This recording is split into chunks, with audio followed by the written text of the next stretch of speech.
फायदा का नहीं सर, पार्टी आपकी कहाँ करती है? आपकी पार्टी कहाँ करती है? आपकी पार्टी कहाँ करती है? धर्मेंद्र प्रधान का इस्तीफा मांगने के लिए जो है पूरे देश को जो है खड़ा होना पड़ा युवाओं को। दिल्ली में जो है जंतर मंतर पे आंदोलन करना पड़ा। अगर करके आपका ठीक है, मैं मान रहा हूँ, नौजवान आपके प्रधानमंत्री और आपके मुख्यमंत्री जो आने वाले समय के लिए एक अभिशाप साबित हो सकता है, ऐसे प्रयास लगाए जा रहे हैं।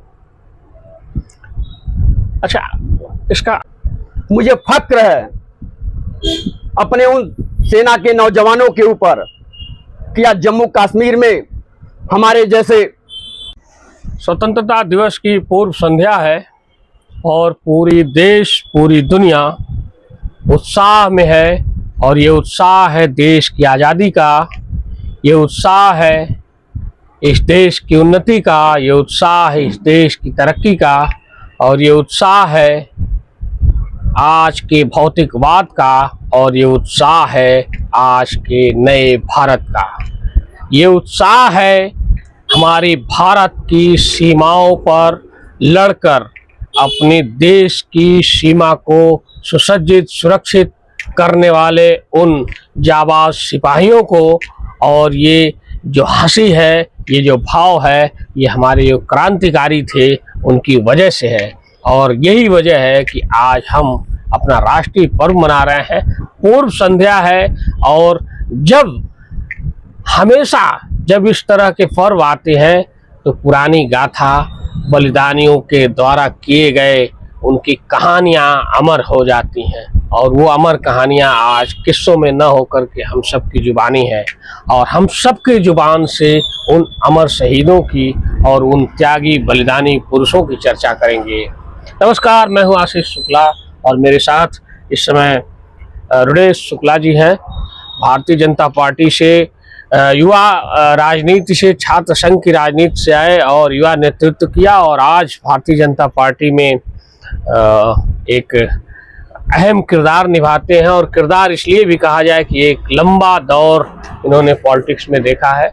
और मेरे साथ वरिष्ठ पत्रकार श्री मनोज चतुर्वेदी जी हैं और राजेश पांडे जी हैं। इनसे भी हम बात करने की कोशिश करेंगे। रुडेश शुक्ला जी, आप बताइए कि जब आप छात्र संघ के महामंत्री हुआ करते थे तो उस समय राष्ट्रीय पर्व को लेकर क्या आपके मन में उत्सुकता थी, और आज वो उत्सुकता आज क्या है? सबसे पहले आशीष जी, यह बहुत बड़ा पर्व है। इस पर्व पे सबसे पहले मैं नमन करना चाहता हूं उन वीर शहीदों को जो आज हम लोग एक ऐसी जगह पर बैठे हैं, माहौल उस समय की है जब हम छात्र संघ के महामंत्री हुआ करते थे, तो ऐसे उत्सव नहीं देखने को मिला। क्यों? क्या उस समय अमर शहीद नहीं हुए? नहीं, उस समय देश आजाद नहीं हुआ था? देश आजाद हुआ था,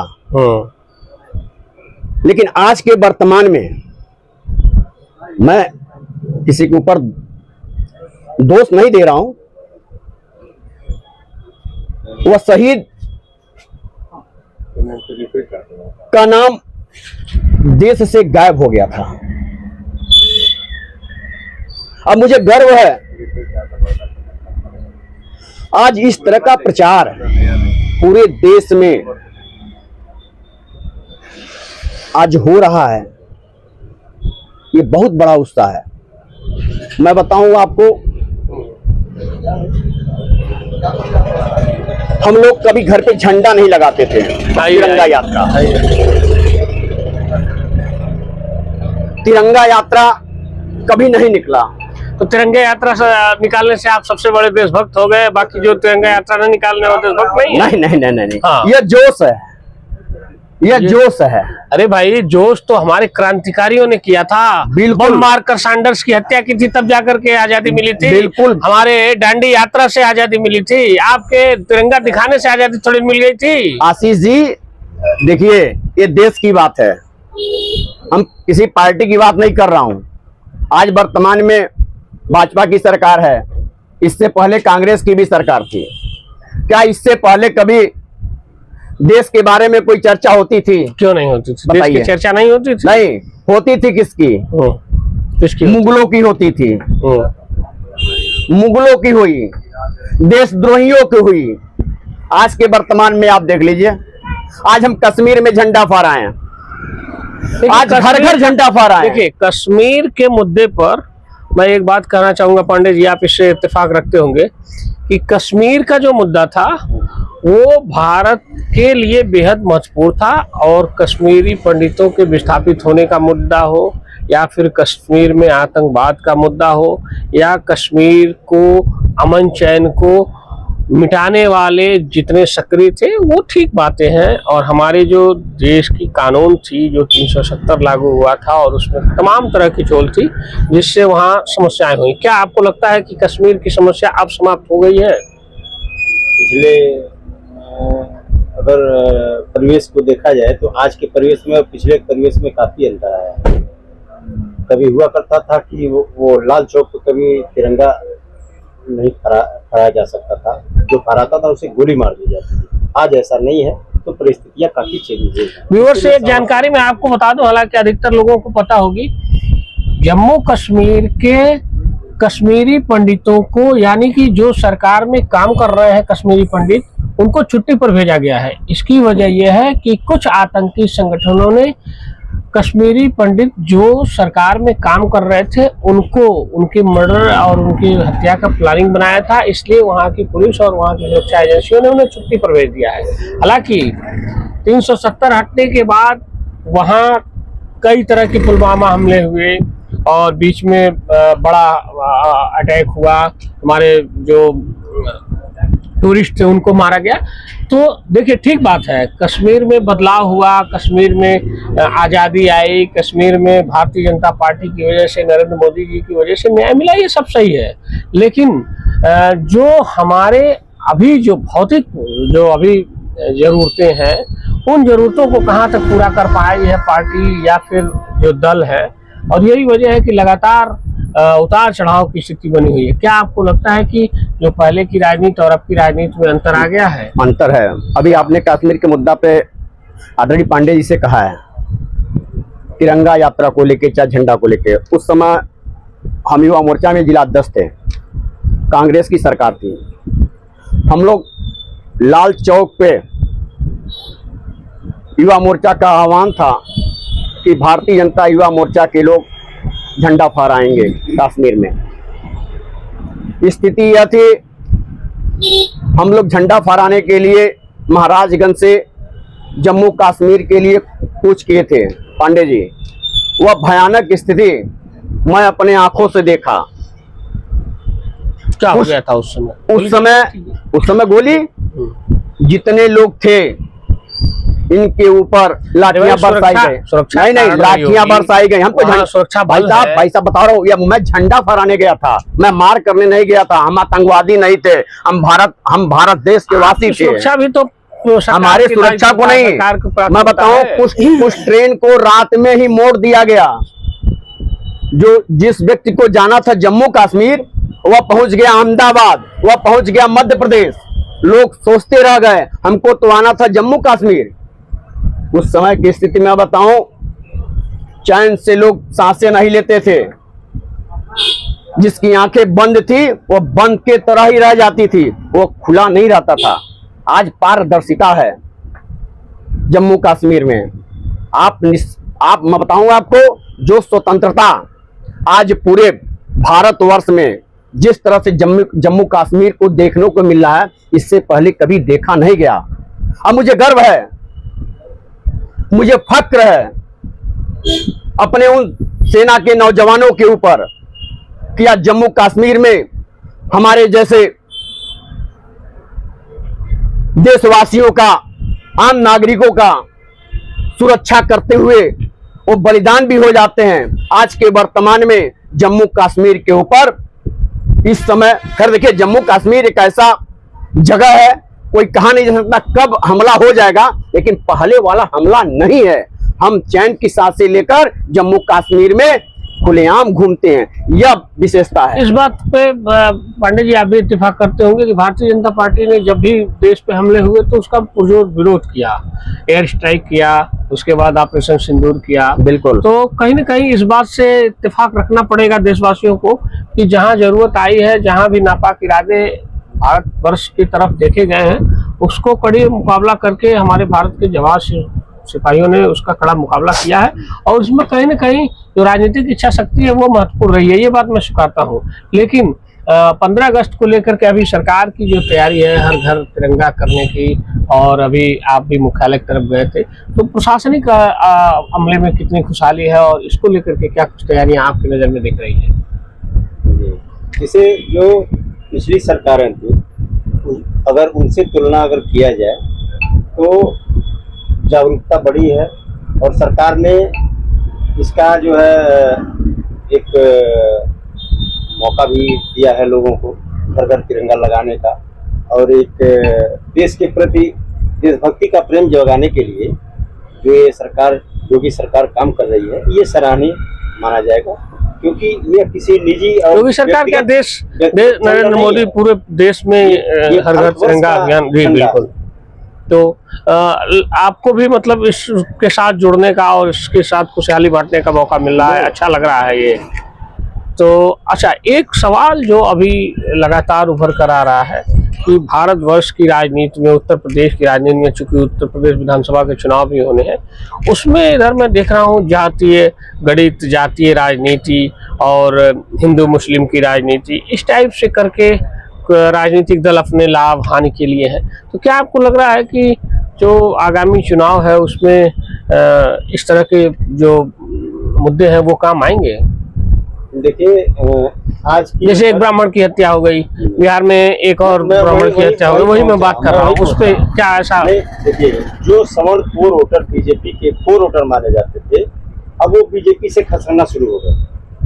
उसका सबसे मेन जो मुख्य कारण रहा है यूजीसी, और आजकल आप देखते होंगे सोशल मीडिया पर तमाम यूजीसी रोल बैक और यूजीसी गलत तरीके से लाया गया, एक वो थोपा गया था, और सावर्ण जो छात्र थे उनके अधिकारों का हनन था। यूजीसी बिल्कुल ठीक बात है, यूजीसी का तो हम भी विरोध करते हैं, और यूजीसी को मानते हैं कि यूजीसी के मामले में सरकार को जल्दबाजी नहीं करनी चाहिए और अमूलचूल बदलाव करके सभी छात्रों को एक समान रखिए। उसमें छात्रों में जातिगत समीकरण न बनाइए। छात्र पढ़ने वाले हैं, छात्र हमारे देश के भविष्य, छात्र पढ़कर आगे निकले, ये सबके प्रति भाव होना चाहिए सरकार का, और सरकार उन्हें सब्सिडी दे, सरकार उन्हें अच्छे से पढ़ाने के लिए कोशिश करे, जो पढ़ ले उन्हें विदेशों में भेज करके उन्हें ट्रेनिंग दे, और ट्रेनिंग देकर के उनको नौकरी दे। लेकिन इस तरह का यूनिवर्सिटीज में, कैंपस में इस तरह का जातिवाद और भेदभाव नहीं होना चाहिए। क्यों, आपको क्या लगता है कि यूजीसी? नहीं, हमारी बात अभी पूरी नहीं हुई जी। अभी एक रिमर जो है जो उठा हुआ था कि यूसीसी लाते लाते जो है यूजीसी ला दिया गया, तो इसका बहुत बड़ा जो दुष्प्रभाव यूसीसी यूनिफॉर्म सिविल कोड की बात कर रहे हैं, और सरकार भी इस बात को जानती है कि उत्तर प्रदेश में लगभग जो है 15% सवर्ण वोट है, और 403 सीटों में 110 से 15 सीटों की निर्णायक भूमिका में रहता है सवर्ण वोट। लेकिन इसको सरकार निगलेक्ट कर रही है और एक सिरे से खारिज कर रही है, जो आने वाले समय के लिए एक अभिशाप साबित हो सकता है। ऐसे प्रयास लगाए जा रहे हैं।